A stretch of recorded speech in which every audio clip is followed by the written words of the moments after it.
ॐ तव कथामृतं तप्तजीवनं कविभिरीडितं कल्मषापहं श्रवणमङ्गलं श्रीमदाततं भुवि गृह्णन्ति ये भूरिदा जनाः. The nectar of thy words revives the scorched spirit of human beings. They purify the sinner and are the life of the holy. To hear them itself is auspicious and peace generating. They are the real givers who spread thy name far and wide. Welcome to the scripture class today, and today's scripture class is the Gospel of Sri Ramakrishna. Last Wednesday, we couldn't do the class. I was in Calgary, and the cause was not because I was in Calgary, but there was outage of network in all Toronto and all over Canada. This Rogers network was it has gone off, and we couldn't generate the thing, and people didn't have the network in their places, so that's why we could not do. Though there was TLS network in the center there, so we missed one Uddhava Gita class last Friday. So today's class is again on the Gospel of Sri Ramakrishna. We are on the big chapter, M at Dakshineshwar, part 2. So beautiful chapter, so many meetings, though it is only at Dakshineshwar, but Master goes outside and meets Ram and others in-laws. And there have been wonderful conversations. The monk comes one day whom he had met at Ram's place. He also meets him, he comes there. So we just had it last time. Today's entry is Monday, December 31, 1883. So, winter season. At 4 o'clock in the afternoon, the master was sitting in his room with M, Rakhal, Latu, Harish, and other devotees.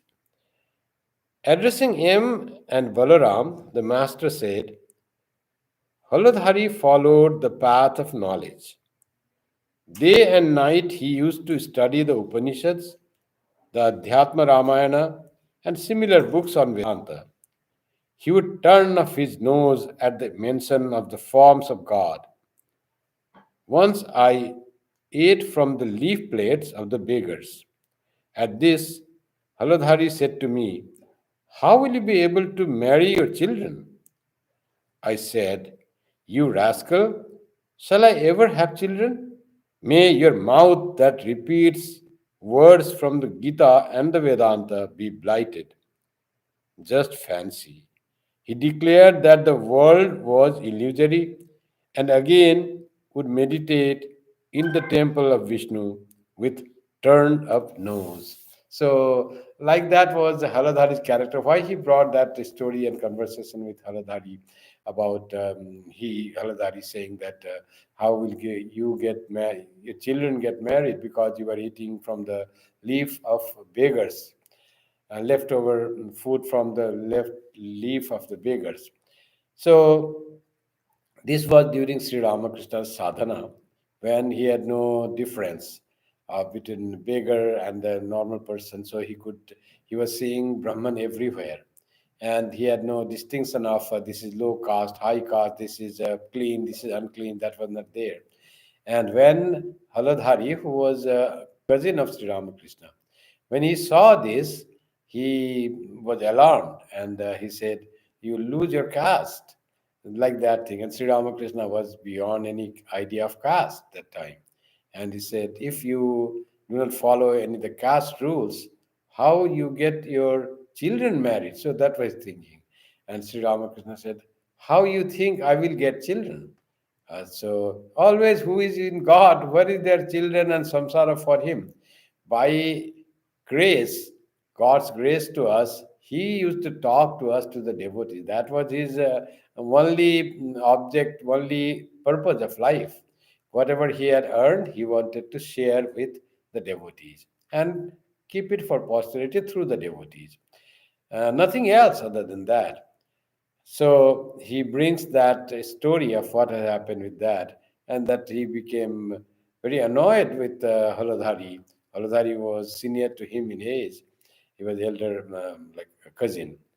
But he said, "May your mouth be blighted." That it came from him because he said something that Sri Ramakrishna could never think.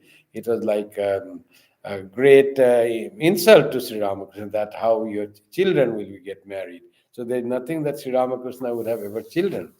So he said, "May your mouth be blighted," he said. The story just to bring that how Haladhari, who used to read Gita and Adhyatma, read Vedanta and Adhyatma Ramayana always, and was showing that I love formless aspect of God, and that is my sadhana. Yet, small things he couldn't stand. He's eating food with others and with the beggars. He couldn't stand. So much of prejudice, caste prejudice, Haladhari had. And yet, he was showing that he likes formless aspect of God, and he likes that God is everything. But in practice, it was not there. That's why when there is no practice but in mouth, and you show a lot, make a lot of show, but you don't practice in life, that becomes like hypocrisy. And Sri Ramakrishna didn't like that hypocrisy at all. And he brings that example, that how he used to do, and sometimes he used to meditate in Vishnu temple.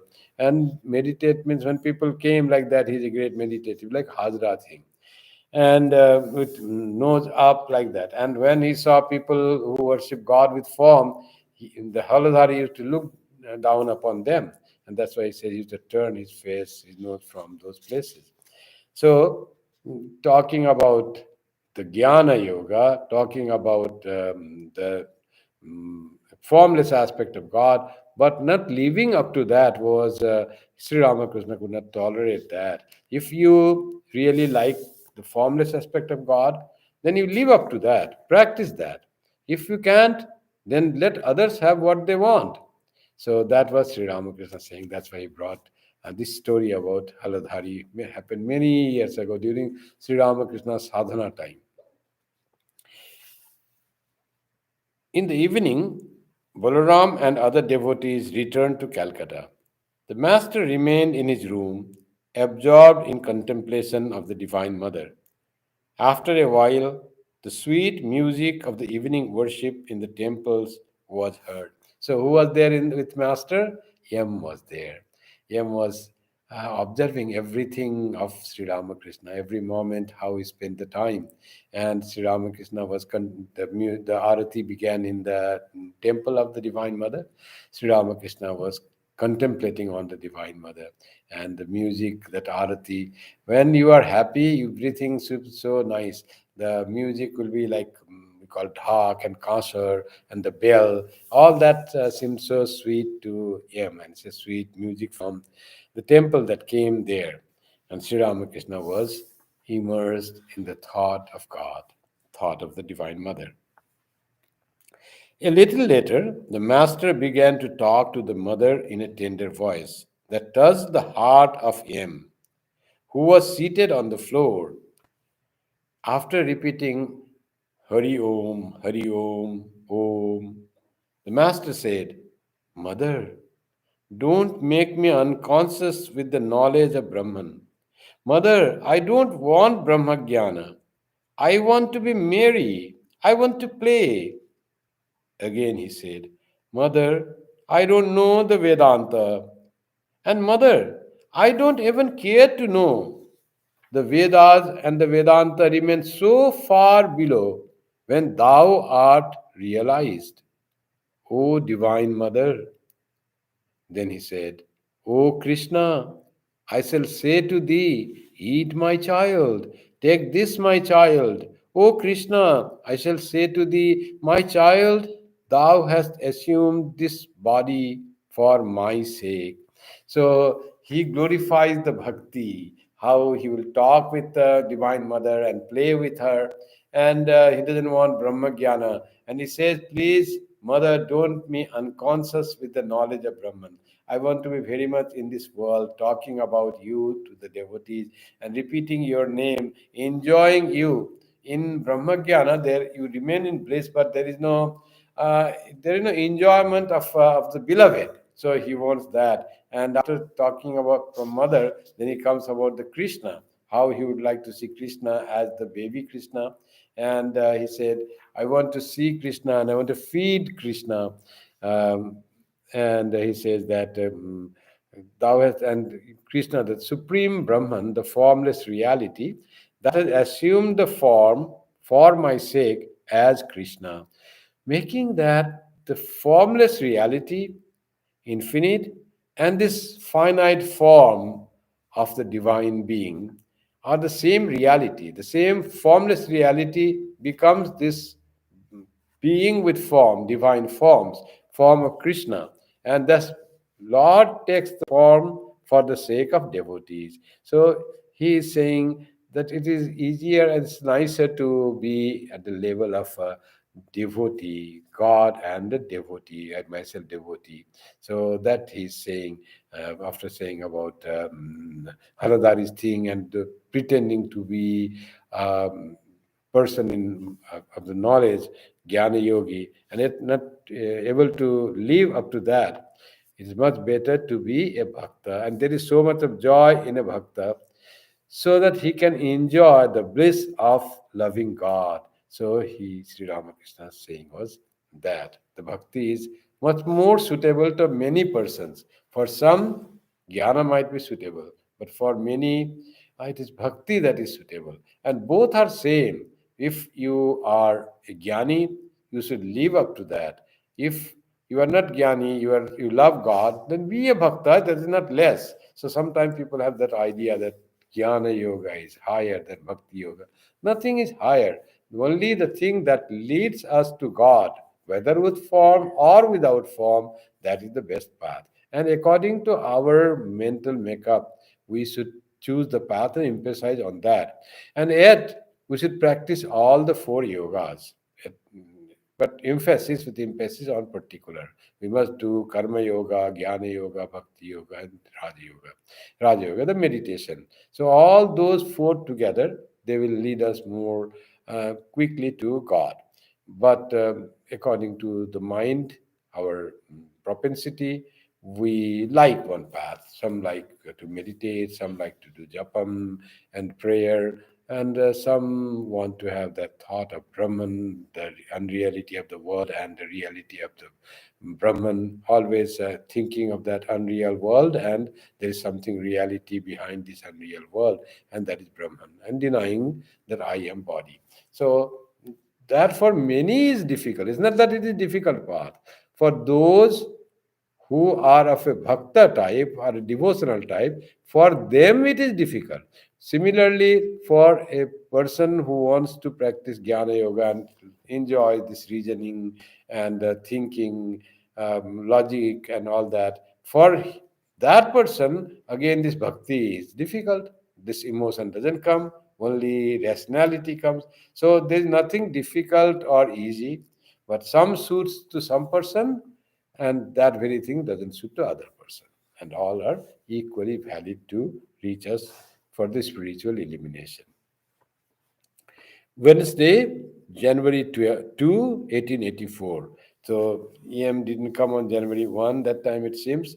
1884, the Lila of January 1 will be held after 2 years in Kashipur in 1886, that Kalpataru. But here, January 1 didn't happen, so EM came on January 2, Wednesday. It was a I think it was a winter vacation for him from the school, so he could come more often. Rakhal, Latu, Harish, Ramlal, and M had been staying with Sri Ramakrishna at the temple garden. About 3 o'clock in the afternoon, M found the master on the west porch of his room, engaged in conversation with a tantric devotee. The tantric was wearing an ochre cloth. Sri Ramakrishna asked M to sit by his side. Perhaps the master intended to instruct him through his talk with the tantric devotee. Mahima Chakravarti had sent the letter to the master. So tantric devotee had come, and the worst part that now it faces Ganga, the place, the door that faces towards Ganga. That was the west port, that semicircular porch is there. There Sri Ramakrishna was seated. It was winter time in the evening, so sun must be there that time. So he was enjoying conversation with the tantric, and M was in Dakshineswar, but he came to Sri Ramakrishna that time, and he said to sit beside him and listen to the conversation, because Sri Ramakrishna was aware that M notes down the thing, and is going to write it for posterity for us. So he wanted him to listen intently the conversation. Master to the tantric. It is a part of tantric discipline to drink wine from a human skull. This wine is called karana. Isn't that so? So, tantric, there are various methods in tantric. So, some is like panchamakara sadhana. So, in panchamakara sadhana, what is taken in one of the makara is karanavari or madhya. Madhya is wine. So, the sadhaka drinks consecrated wine. And nothing is pure and impure. Can you imagine that the wine is to be drunk from the human skull? And that wine is to be skull. So all the ideas of dirty or that is not not decent, that is all gone. So drinking wine itself was not accepted by the Hindu society or the sadhakas. Only tantrics are there who used to drink karanavari, and they used to drink wine in a limited manner, and then they used to meditate after numbing their nerves. They used to meditate deeply on the Divine Mother. Uh, that's how the sadhana started. But what happened, because it was intoxicating something, people came to it, and finally they drank wine, and they didn't meditate on Mother. They become drunk. So slip and fall from the path of sadhana.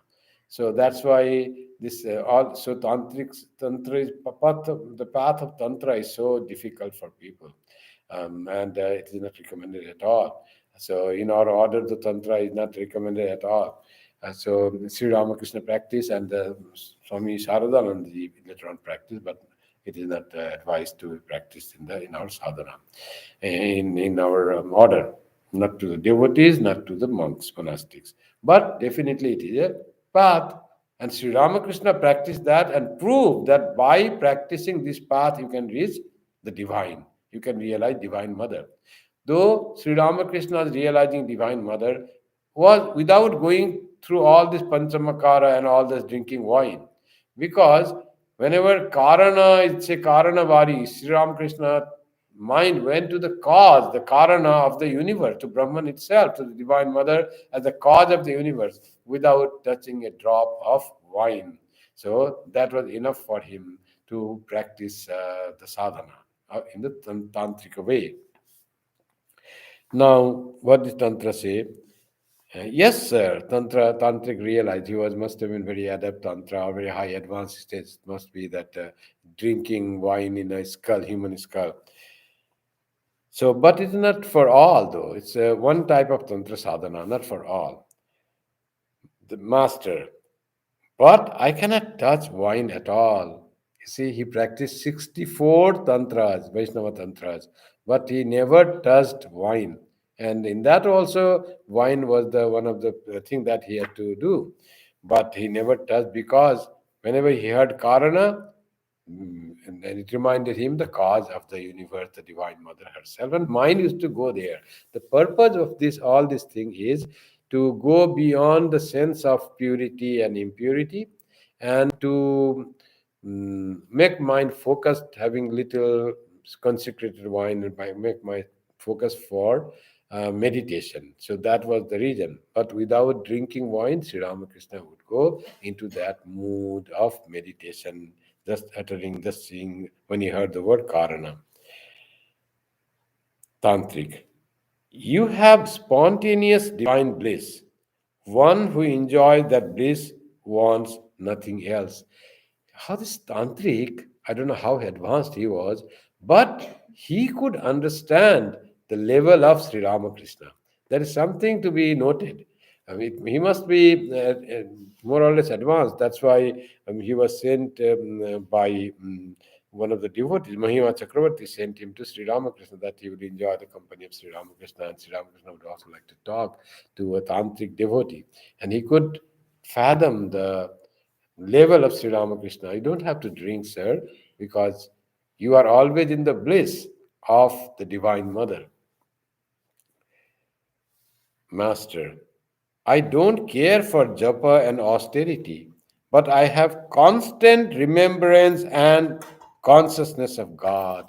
How he just says what he is, sometimes reveals. Very rarely you'll find Sri Ramakrishna saying that I have constant remembrance and consciousness of God.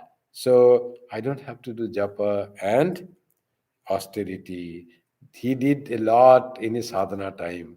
Lot of austerity he has done. Never heard of in the history of sadhakas. He has done so much. Now, after realization of God, he doesn't have to do anything. And he says, I don't do anything now, but I always remember God. Constantly I remember God, and I am in the consciousness of God. So that's what this constant remembrance of God is called Smarana Manana, Sharan Monan. So that is very important sadhana. In our way of doing japam also, it is said that do japam morning and evening as told by your whoever instructed you, your guru, but try to remember God always. Repeat the mantra that you have got from your guru. Always repeat in the mind. Whenever your mind is empty, it is not engaged in something that you have to think and plan, but it is thinking by itself something useless. That time, make it beneficial, useful by make it thinking of God, making repeating the name of God mentally. Do so. Don't no need of counting japam, but the mind will repeat the name of God. So you don't have to focus and meditate on the deity, on your Ishta, but go on repeating the name of God as you think anything else, and do on doing your work as you are doing. So you can repeat the name of God anytime and every all the time. So that's why Chaitanya Mahaprabhu he said, Lord, you are so blissful, you are so graceful to us that you have made so many names and you have made no time for that to repeat. Any time it can be repeated. And the names are you yourself, and you have given that to us. Whatever name we like, Krishna name, Shiva name, Kali name, it's all Lord's name. So varieties you have given, and you have put all your power, all yourself in those names. Names of God are God Himself, they say. And there is no time or rule to repeat the mantra. So that's what Sri Ramakrishna says. And that's why always remembering the name of God. That's very important, remembering the mantra, name of God. Tell me, when they speak of the six centers, what do they mean? He once says, encouraging Tantric to speak. Sri Ramakrishna knows all the things. So now Tantric. These are like different holy places. In each of the centers dwell Shiva and Shakti. One cannot see them with the physical eyes. One cannot take them out by cutting open the body. He was quite knowledgeable. These are spiritual centers in the spinal cord or Sushumna, the spiritual spinal cord called Sushumna. And in that center, all like the pilgrimage, he said, in each center dwells Shiva and Shakti. When they are open, when they are practiced, when the Kundalini has risen, then each center is the spiritual, is the place of pilgrimage. Our mind goes there and enjoys the company of Shiva Shakti.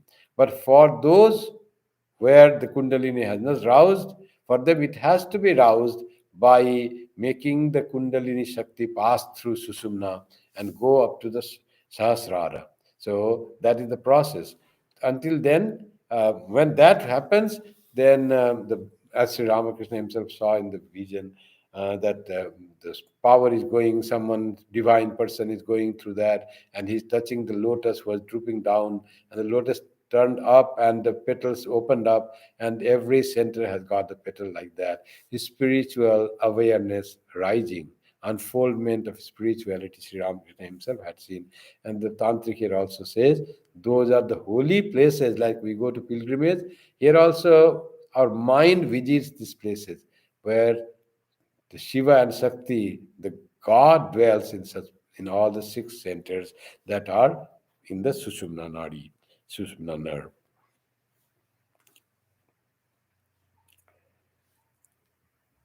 M listened silently to the conversation.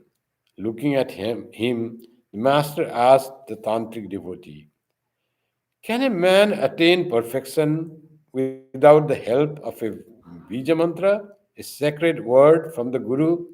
Sri Ramakrishna was looking at him and asked the tantric, okay, that about the initiation. Sri Ram, this M had not yet taken initiation. He had not taken the Diksha from Sri Ramakrishna. Later on, he takes Diksha from Holy Mother. So this is about all that he will record, how this Bija mantra or the sacred name of God from a guru, taking that is important. That Sri Ramakrishna wants Tantric to explain and aim to listen that thing. Tantric. Yes, he can if he has faith. Faith in the words of the Guru. Without having name also, Guru says, you try to meditate or that, he can have realize God. That's the thing. We can attain perfection even without Bija mantra. The master turned to him and said, drawing his attention, faith. That's what the Tantric said. Firm faith.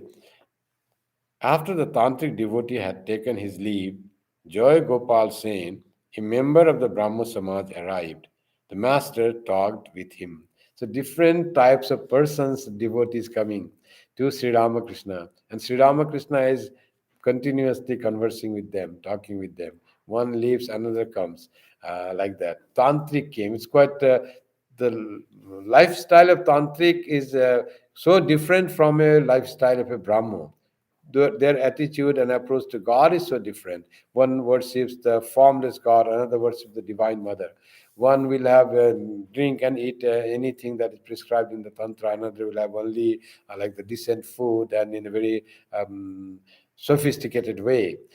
So much difference in these two types of sadhakas, but both of them are sadhakas. And all come to Sri Ramakrishna. So, Master to Jai Gopal. One should not harbor malice toward any person or any opinion. The believers in the formless God and the worshippers of God with form are all, without exception, going toward God alone. It was such a big issue that time. After reading Sri Ramakrishna, we know that formless and form, God with form are the same, being in two different aspects. But before Sri Ramakrishna, this Brahmo Samaj just came up just to say God has no form, God is formless. And they discarded uh, all worship of God with form. They didn't go to the temples where God was worshipped in form. And they started having their own rituals of some saying some prayers and some chants from the Upanishads, but no rituals, not from the Karma Kanda of the Vedas.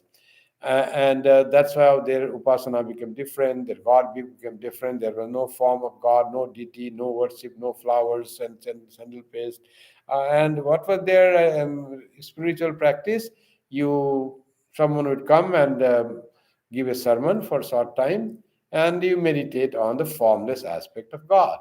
But how difficult it is for every common man to meditate on the formless aspect of God. When there is some deity like an image or Shivalinga or something, going and worshipping there with the articles, flower and the Ganga water.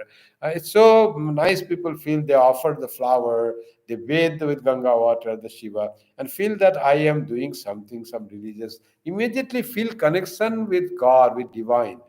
But here, just sitting and listening to the sermon for most of the people, it was not connecting with the divine. It was just going on the surface. A few might be there who could really feel and touch it from inside their heart. So that was the difference. And the Sri Ramakrishna said to, and naturally Jayagopal Sen and the Brahmos were like the decent and higher ups in the society. And they saw this devotees like the Vaishnavas or Tantric with their low eye.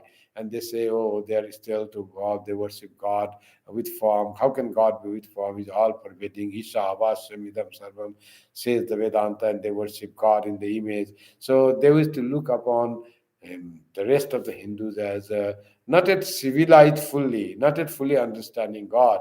And Sri Ramakrishna brings that very issue from the beginning and says, do not judge people by what they worship, by how they worship.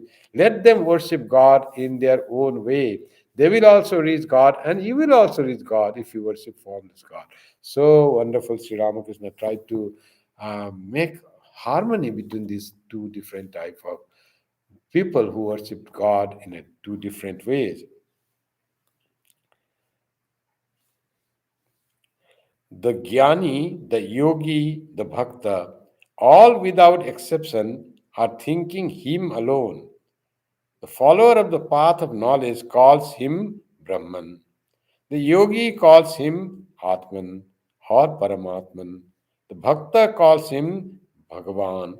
Further, it is said that there is the eternal Lord and his eternal servant. So, different aspects of devotion. So, it's all same God. Some calls him Brahman, some calls him the Bhagavan, and others call him the Atman. Yogi means who goes on the Raja Yoga path. Atman and Paramatman. So, like that, different names but same being, and also thoughts are different. So, the Jnani will think of God as all pervading infinite reality. For Bhakta, Bhagavan is represented by the image or the photograph, and God reveals through that. Not that he is a fool and doesn't know that is not God, but for practical purpose, he looks upon the image or the picture as God himself coming to him. The infinite God has become little for the sake of the devotee and pours out heart in prayer, in decoration, in offering fruits and the flowers, and offers his all love for that small image of God, small likeness of God. So that is the work of Bhakta. But all are worshipping same God. That's why it is said that there is eternal Lord and His eternal servant. So Lord is eternal, means with form also. And servant is also eternal. It's not that two beings are like for the temporary. I will be temporary, not that. My body is temporary, but my soul, which is individual, that is eternal, and it will worship the Lord, my beloved, who is also eternal, is not going to finish. That type of idea that the devotees have, Vaishnavas have, that eternal God and eternal master, eternal servant. And Chinmaya Dham, Chinmaya Sham. And what is God? God is consciousness. Consciousness manifested as Shyama. And where he dwells after his Leela is done, he goes, the same Shyama goes to his own abode. And there is the abode, that is also Chinmaya, all made of consciousness. But God will retain individuality, and also I will remain God's servant, though I will not have body after that, but I will retain individuality. That sort of idea some devotees think. For that, in thinking, there is no problem. They find the same bliss, and when you think very strongly in that, maybe that is reality for that person. For others, maybe different. So that's what it is about the Dvaita worship. Joy Gopal. How can we know that all paths are true? You see, he doesn't believe. He doesn't believe his things, his path alone is true. How can we know? Master. A man can reach God if he follows one path rightly.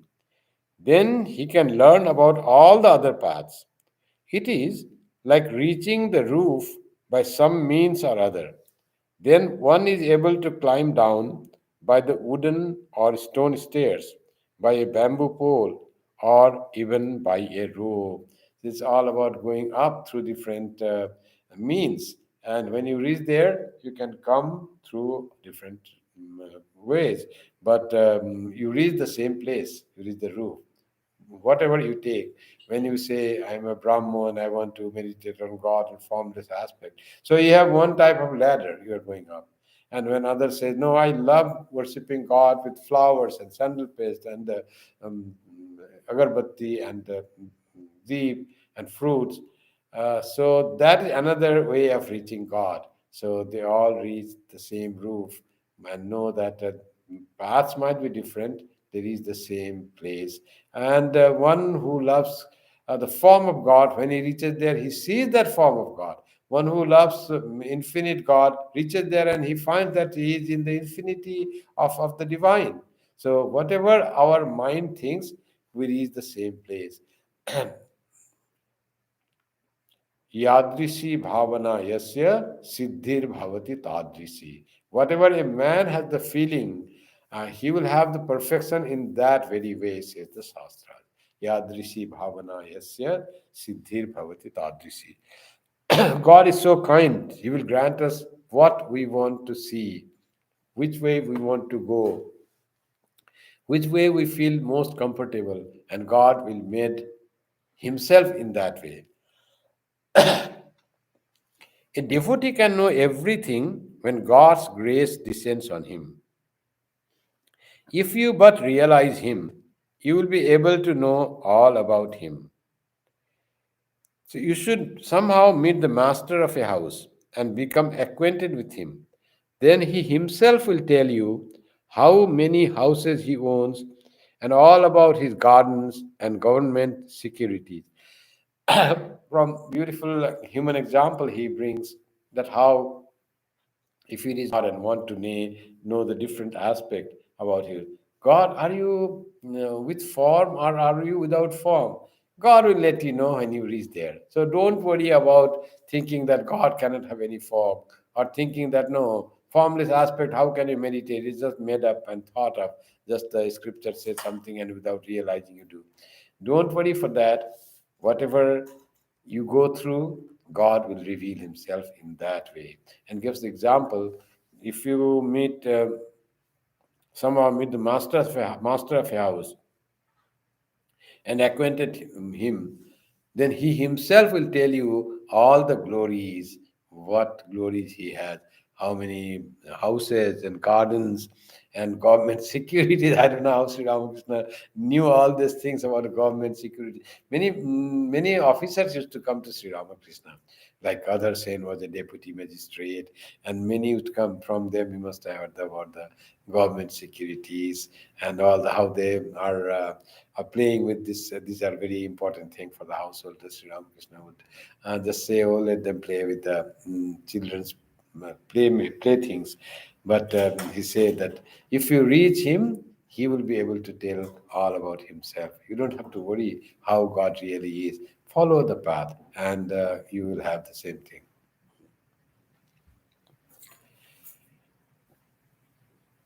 Jai Gopal. How does one receive the grace of God? This is our question. How we grow in love for God, how we receive the grace of God. Of course, receiving the grace of God is to make our minds pure and be devoted to God and get connected to God more intensely. That is the grace of God is needed. So, is it possible? So, beautiful question he's asking though. So, these all thoughts have come to Jayagopal Sen. He is also a seeker of God and coming with Sri Ramakrishna. He also wants to progress in his spiritual awareness. He also wants to get rid of ego. He also wants to be with God and have the grace of God. By the grace of God alone, we reach God. That he has read in the Upanishad. Eme Vaisha Brinute Tena Labhya. Whomever he showers with grace, that being loves it.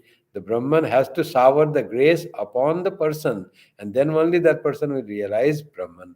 That's what the Kathopanishad said. Yame Vaisha Brinute Ten Labhya.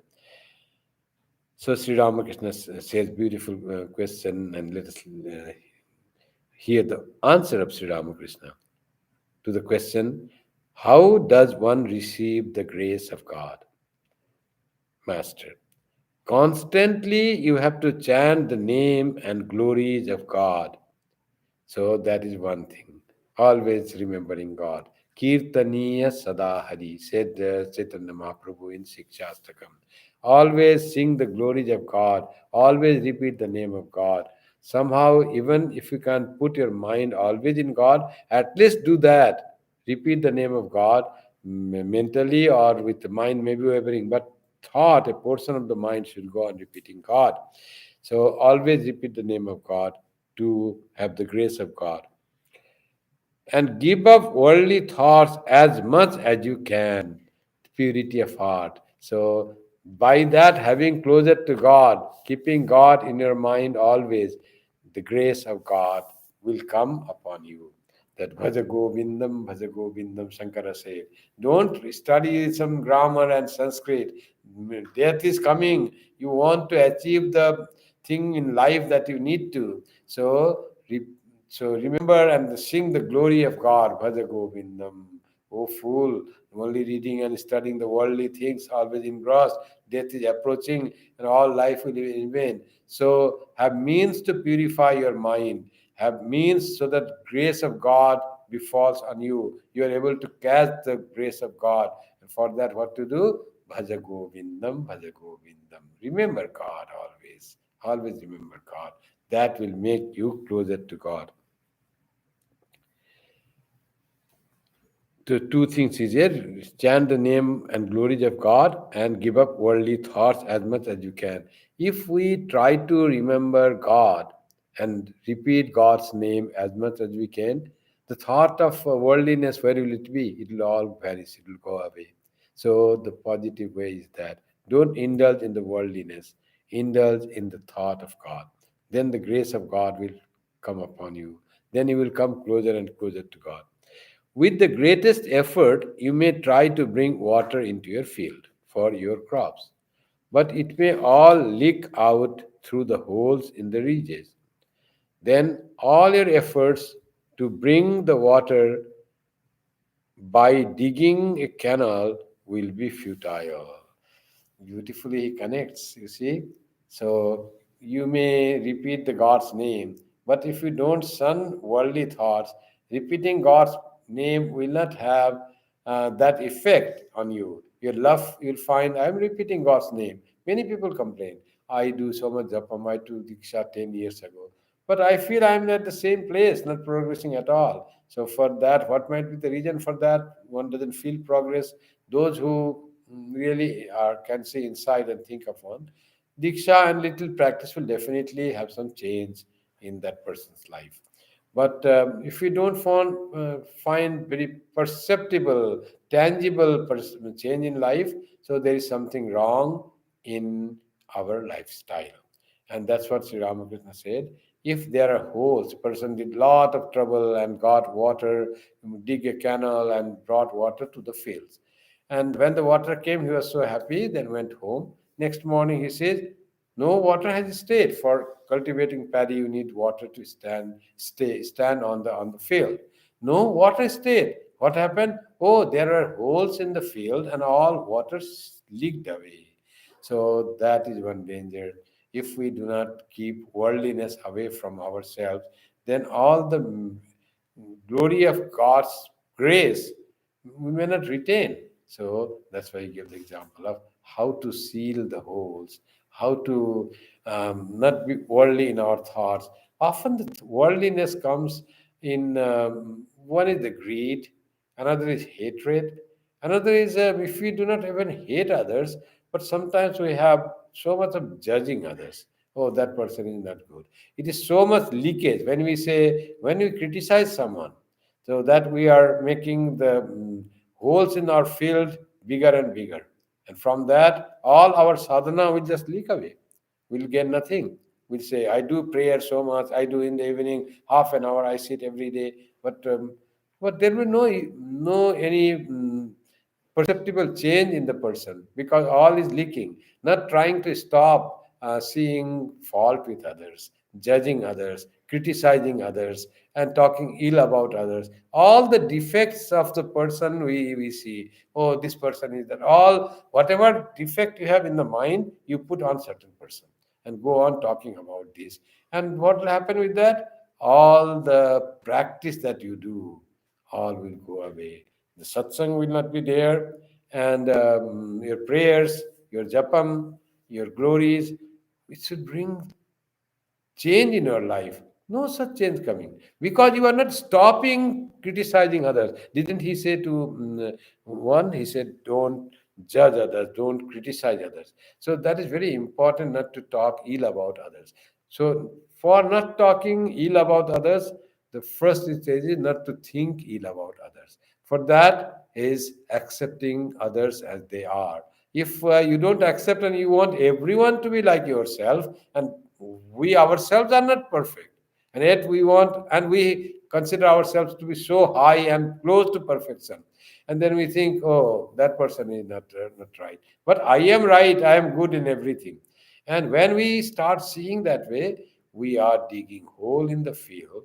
Though water has been brought with all the effort, but all water leaks away with our that type of worldly thoughts, hatred, and finding faults, and anger, and a lot of desires. So that all takes away the thing.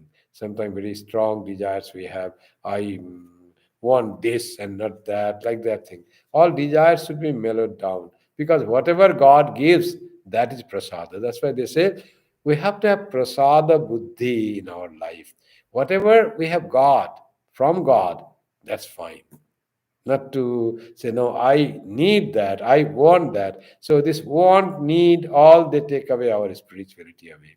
Trying to be happy with whatever we get. They got it, Yadricha Lava Santusto. Whatever you have got, Sri Krishna says in the Gita, Yadricha Lava Santusto, Dwandwa Tito Vimatsara. Matsara is having jealousy. So that person free from jealousy. So we think that I'm free from jealousy. Jealousy expresses itself as judging others.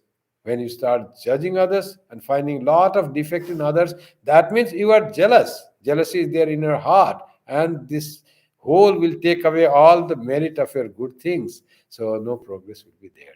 So jealousy, judging others, finding defect in others, all that has to go if you want to really become a real devotee, real jnani, real follower of Sri Ramakrishna, a spiritual person, a bhakta. When we say devotees, dear devotees, it's so good to hear the word devotees, jnanis, atman.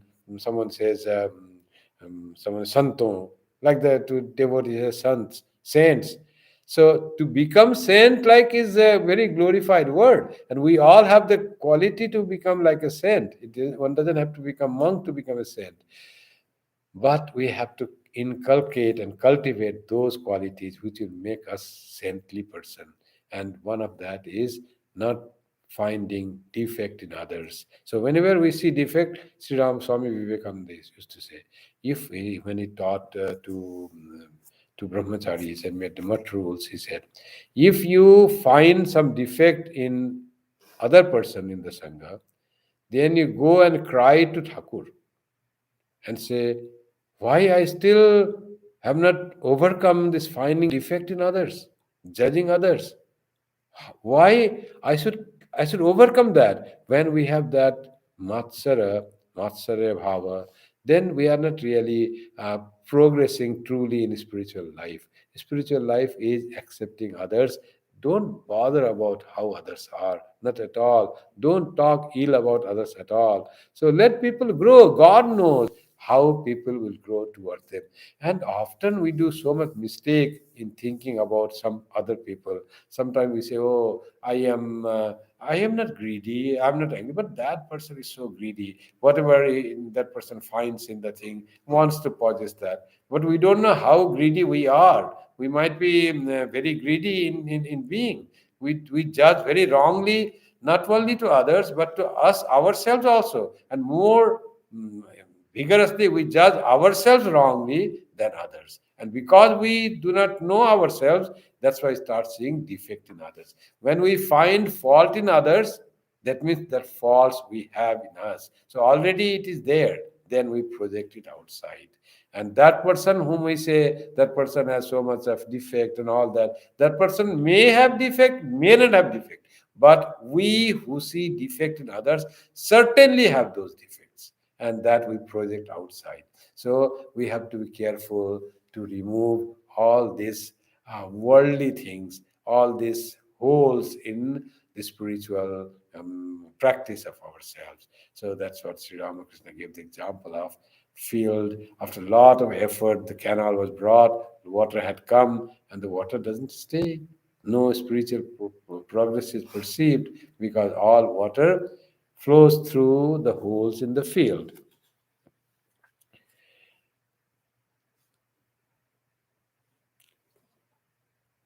You will feel restless for God when your heart becomes pure and your mind free from attachment to the things of the world. Then alone will your prayer reach God. A telegraph wire cannot carry messages if it has a break or some other defect. So there has to be continuous connection with God. You connect a little, and then the worldliness comes. You try to see God, and then you find you start judging others. So those are all the breaks, and such type of connecting to God doesn't happen. The grace of God doesn't come, and you don't get connected to the divine. Like giving the example of telegraph wire, that must be a new thing. If Sri Ramakrishna, what would be in his physical body now in this present age of 21st century, he would have given so many examples from so many things. Here he said he got something. He went to Zoo, Kolkata Zoo, and there he finds some example of spirituality. Wherever he saw, everything, the whole world was filled with the examples of spiritual progress and spiritual practice for Sri Ramakrishna. Telegraph wire, he must have heard that it has to be continuous, the message will come from one place to other. If it is broken somewhere, somebody must have to. And he brings that to spirituality. If you want to have the grace of God, there should be constant connection with God and no disconnection or breakage by the things that worldly things are there.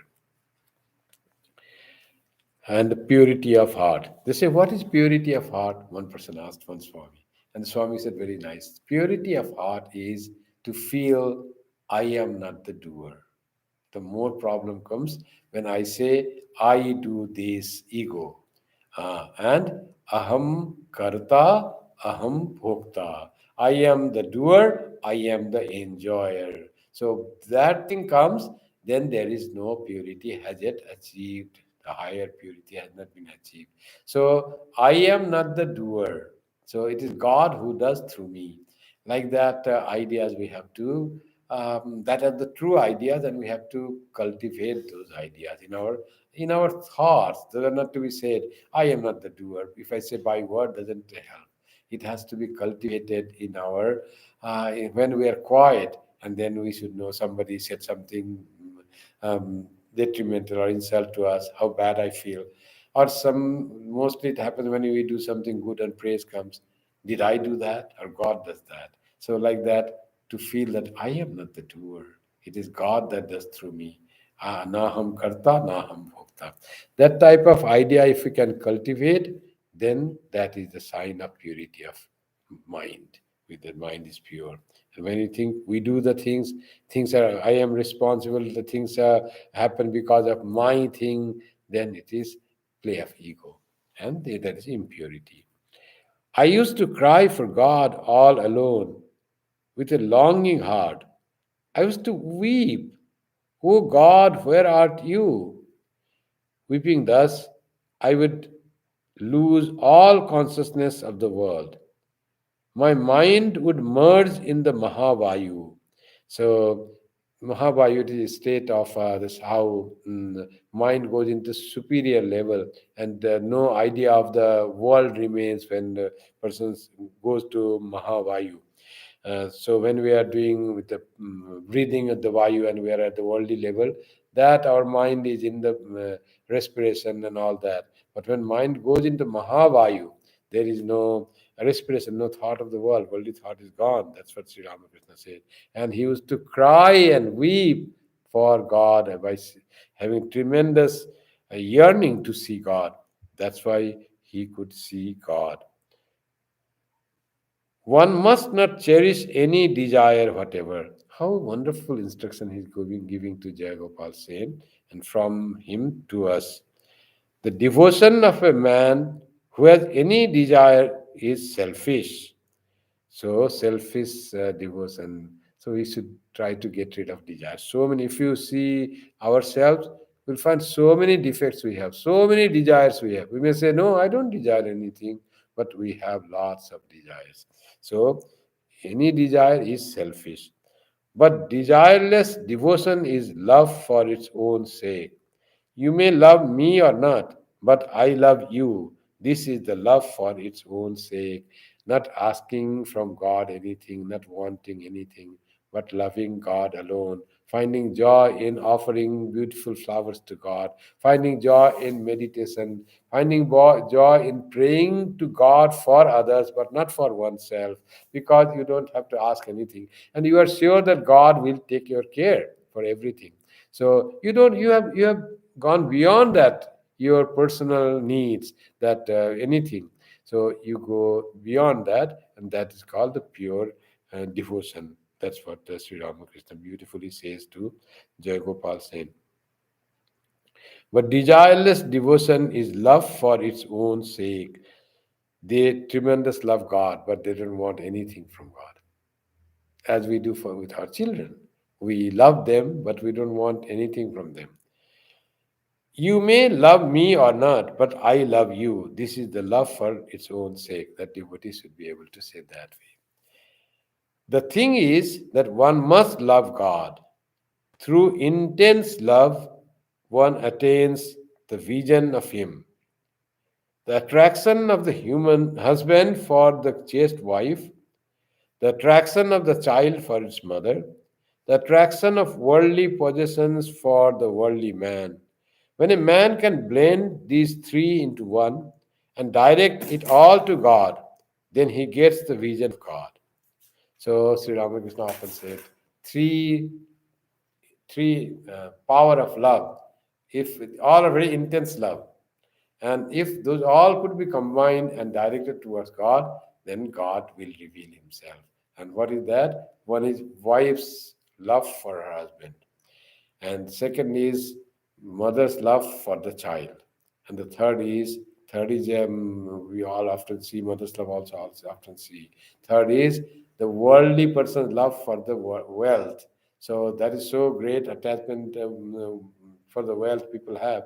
So if these three strong attractions, a strong attachment combine together and direct them towards God, and then God revelation will be there. So you have to love God tremendously. That's what Sri Ramakrishna said in colloquial language.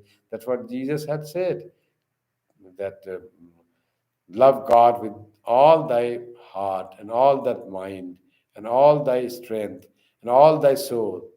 So when we all put together, then the God vision will come. In our thought, someone described as all this at four yogas.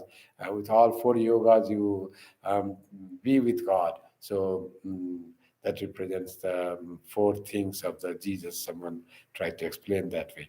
So that's beautiful. But with all your might, you love God. That's what Sri Ramakrishna also says. And when we begin trying to take less care of the worldly things and trying to give priority to the divine things or spiritual practice, by God's grace, we will find greater joy gradually in our spiritual practice. God becomes clear. And the beauty is, though we have taken away our mind from the worldly things, but worldly things are set right.